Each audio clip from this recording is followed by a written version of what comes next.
What is going on, guys? So this is part one of the series. We're gonna be dropping the motor. We're down here hanging with Nick, and as you saw, we picked up this car in the last video. If you missed that one, definitely go check it out because it'll fill you guys in on what we're doing. This motor has a hole in it, as far as I know, as far as I was told. It turns over still. Hopefully the heads are good. We're gonna drop it out of the car. K-member dropping out. We're just gonna jump into it. I have never dropped a K-member on one of these by myself. It's easier than the freaking new Edge, that's for sure. These cars are so big and roomy, you can get into them with all the wrenches you want. And there's no tight knuckle busting. Luckily, this car is mostly stock. I mean, obviously it's got boss 302 intake manifold, but everything for the most part is stock placement, stock wiring. I believe it has a stock-ish style mid-pipe with cats. We'll see how it goes. 45 minutes. I'm down. Then we can find this hole in the motor. Maybe we can swap this into the new Edge, and then I'll get this and put my stuff in it. Well, do you want to see it turn over? I mean, before we take it apart? I don't want to. I don't want it to start. See? Battery's dead. But it's still turning over. Yeah. All right. What do you think, dude? It's a bunch of gray material. Oh yeah, you can see the gray. Oh. Oops. Kind of hard to see. But you can see, you can definitely see the gray coming out. I don't want to get the socket on. It's nasty. Too late. There it is. Look at all the gray coming off of it. All that is ground up bearings and stuff, metal.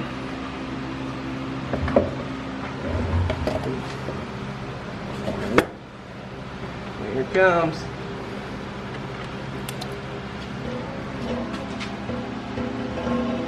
Oh yeah, all that gray material.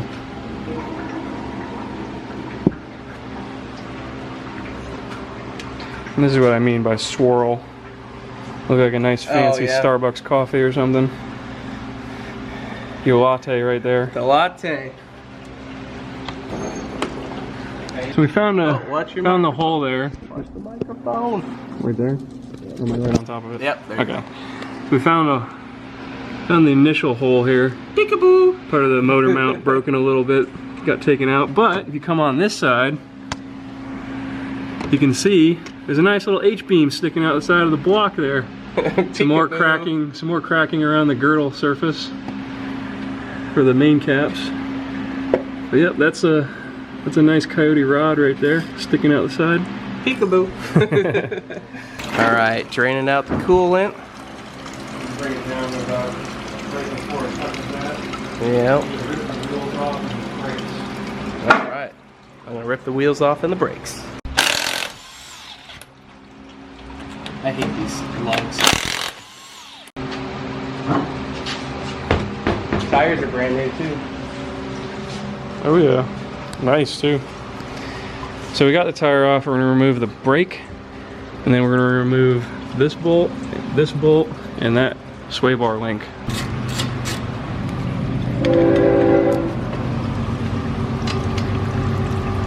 Some guys will remove the whole bracket and rotor just to kind of get them out of the way, but you don't have to do that. You can just let the bracket hold the rotor on. It's just gonna hang off the side anyway. All right, so we got this off. Andrew's got this hanging. We're gonna secure this with a bungee cord. And then these two bolts and the ABS sensor are the next ones to come. And then this guy for the steering knuckle.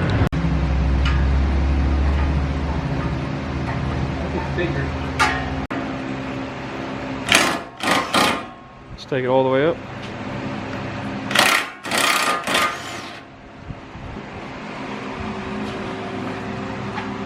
So now we got the steering disconnected. So now we're going to take the upper sway bar mount and then these two and the ABS off. So instead of taking these off with an impact gun, because sometimes the ball joint on the sway bar will spin, you won't be able to take it off. There is a 8mm tip built into them on the 18mm nut. So you just put a 8mm on a ratchet and then the other one on a ratchet, and you can basically spin the inside and not have to turn the wrench. And it just comes right out nice and simple. Alright, so Andrew's taking off the ABS wire now. Give him a little light on the subject here.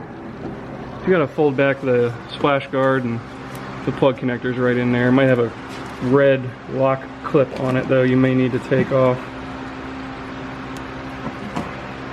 So we'll get that off. And then the last part will be those two strut bolts. Alright, now we're removing the strut to hub assembly bolt.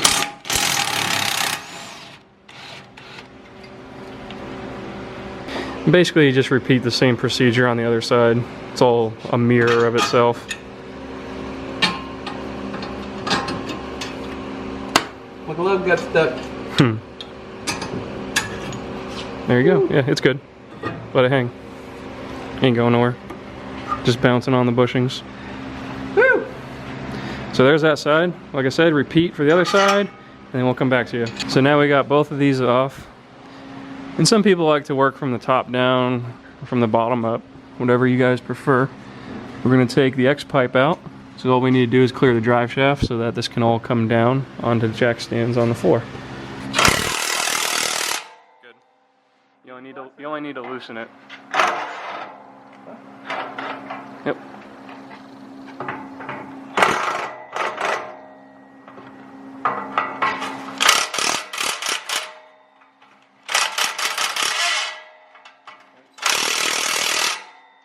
It's loose. Ah, what a dick. Who does this?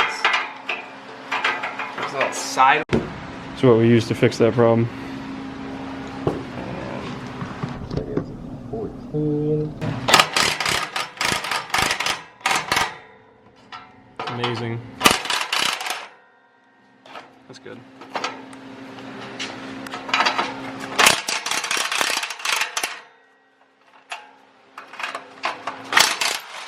Let me give a shout out to Mac Tools for this gun. It's been strong. This thing is amazing. It's been very strong for the last 4 years. Just gonna move these clamps back a little. And then just slide her out. Wiggle it up. Here, I got the hammer. Give me that. Wiggle it.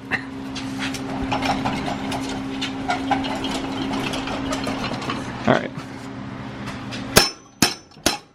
Keep wiggling. Alright, so we got the exhaust out of the way. Pipe. Now we get to find out if Andrew left it in neutral. I think I did.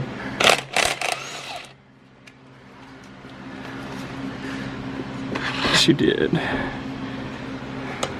I know we have your gun. If I had my gun, I would have left it in gear and we had to go back and forth. It's really that weak? Yes, it is. I know we got your tools, so. Right now, do the center carrier. Right here. Same thing on this side. Look like a 1/2 inch, 13.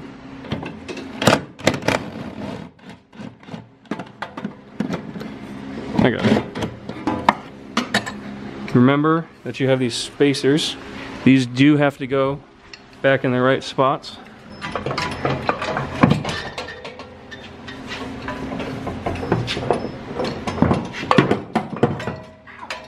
Watch your fingers. Pinch my fingers.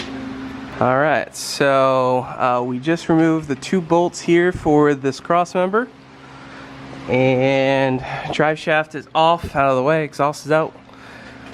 Good to go underneath the car, or on top of the car. Just for a quick pointer on you S550 guys, this frame right here on the S197 is separate from the radiator support, but on the newer cars the radiator support is connected as one unit to the subframe. Alright, so when you pull motors out the bottom, usually you got to release the steering.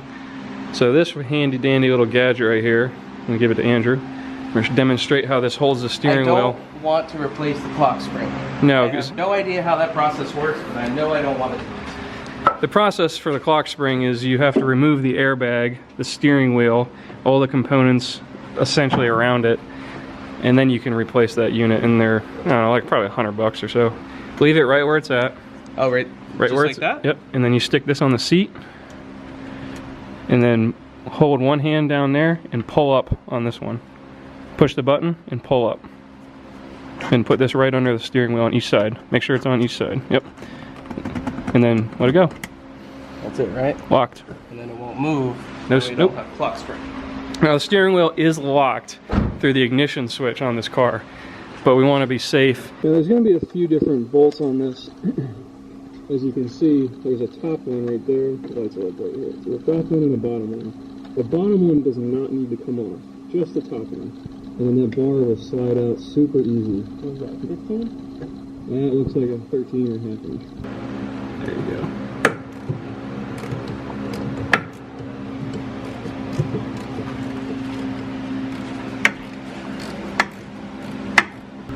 Okay, bolt is out. Alright, so with that bolt, first thing you want to do the second you take it out, because that's a very particular bolt, take a little bit of correction fluid or some kind of marking compound and paint the head. Paint the entire head of this guy so you always know what it is. Be the only white bolt you have. Just like that. Something to identify it, because you don't want to mix this up. It's kind of a particular bolt sometimes. Right, so we got Andrew just removing the shifter there. So moving on to the front of the engine bay now. We're gonna remove the strut brace, the battery, or at least the negative connection, and then the coolant reservoir, all the stuff around it. You want to get all out of the way.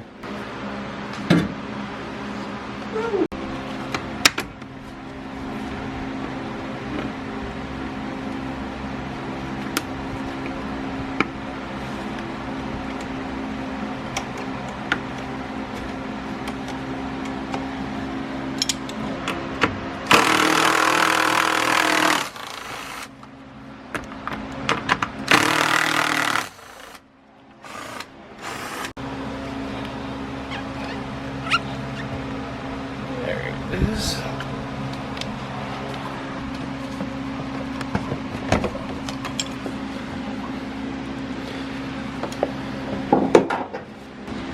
And then, yep, just unclip this.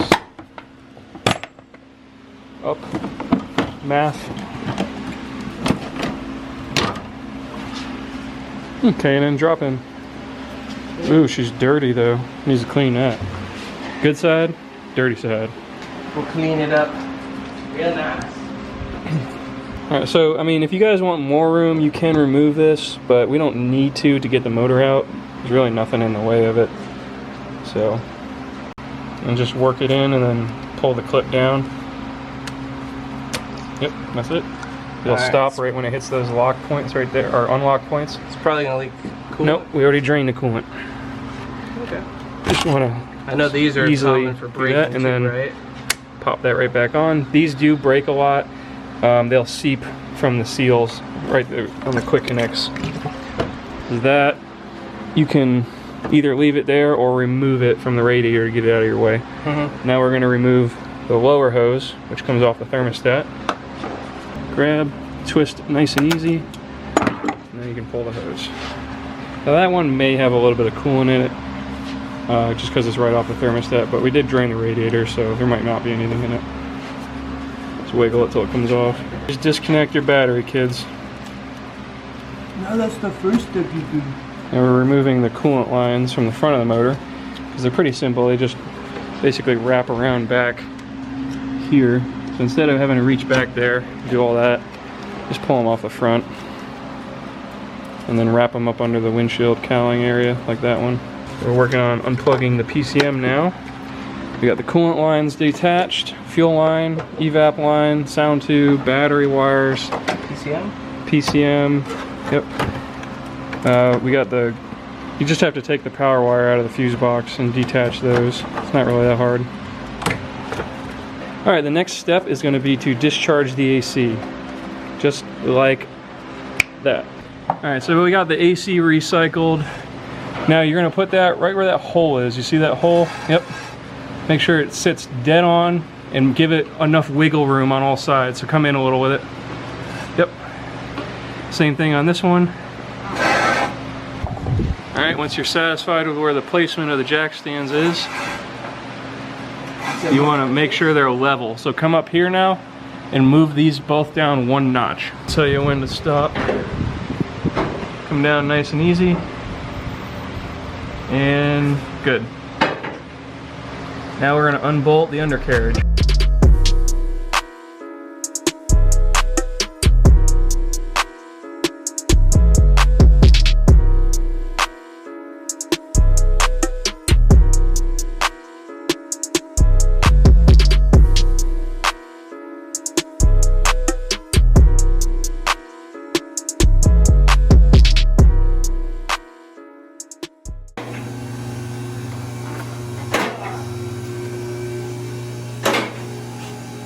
Success!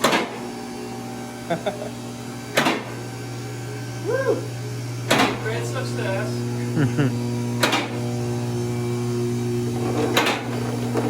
That wasn't too bad. Not bad at all. That is. Alright, well the camera's still kicking for a clip here, but complete motor is out. Now I'm getting wind noise. Now it's too cool. Yeah. So the only thing we forgot really was the clutch line, which we were able to see. So as everything comes down, you just need to watch what you forget. We'll pop the clutch line off, and that really wasn't too bad. With Nick telling me what to do. Oh, my battery's gonna die on this. Yep. Nick telling me what to do. We were able to get it done in what, 2-3 hours? 2 hours. Yeah, not too bad. So I think that's gonna wrap it up for this video. My battery's gonna die. Slap the like button down below if you're excited for the Gen 2 Coyote swap short block on the 2011 GTCS. And comment down below if you guys are excited, and we'll see you guys in the next one.